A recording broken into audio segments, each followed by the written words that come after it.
Thank you so much for being here. If you like this kind of content, please considering subscribing and liking the video.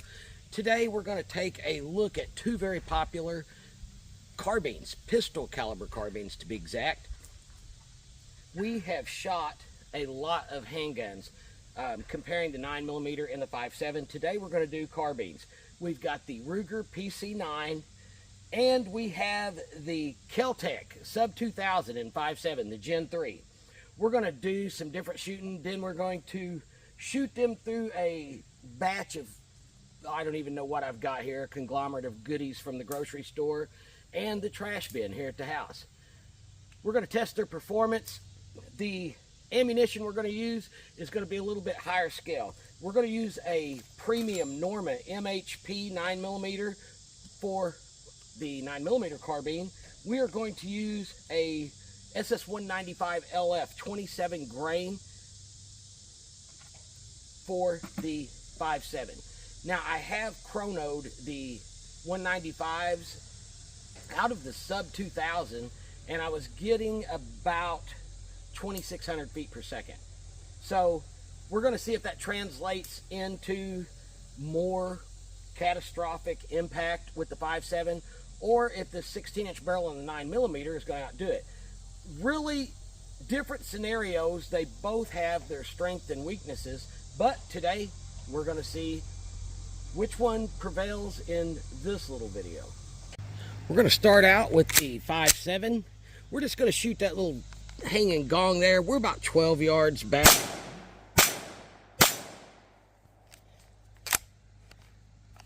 That 5.7 is a pleasure to shoot. Excellent round. Out of this carbine, it is screaming. We'll grab that 9mm Ruger and just hit that little gong a couple times with it. I've got this Ruger PC9 set up to take Glock mags. So we will...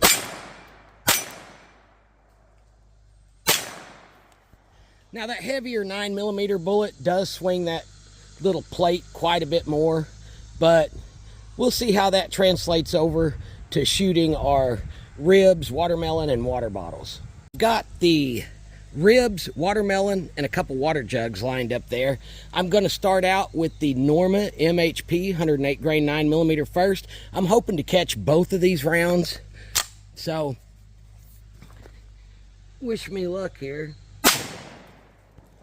Oh my gosh, that Norma MHP did the trick.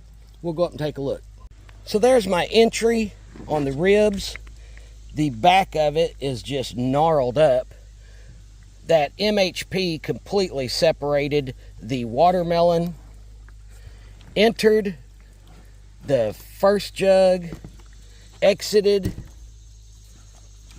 and we've got it in that last jug. So I'll pull it out, we'll take a look at it. That Norma MHP did kind of distort a little bit. Usually it's just 4 wide blades. I think the extra velocity from that carbine caused it to deform a little bit more. But there you have it. Through the ribs, through the watermelon, through the first jug, caught in the last jug. I don't care what anybody says, that is really good performance, and that MHP is just a nasty, nasty round. I'm going to be realistic. I don't have high hopes of catching this 27 grainer. I only had one water bottle left, and this thing's going to be going 2,600 feet per second, but we will give it a shot. Well, I see water. I'm not for sure if I caught it in that last jug or not, though. Let's go up and take a look. Amazingly enough, at 2,600 feet per second, we have just got a tiny hole in and a tiny hole out.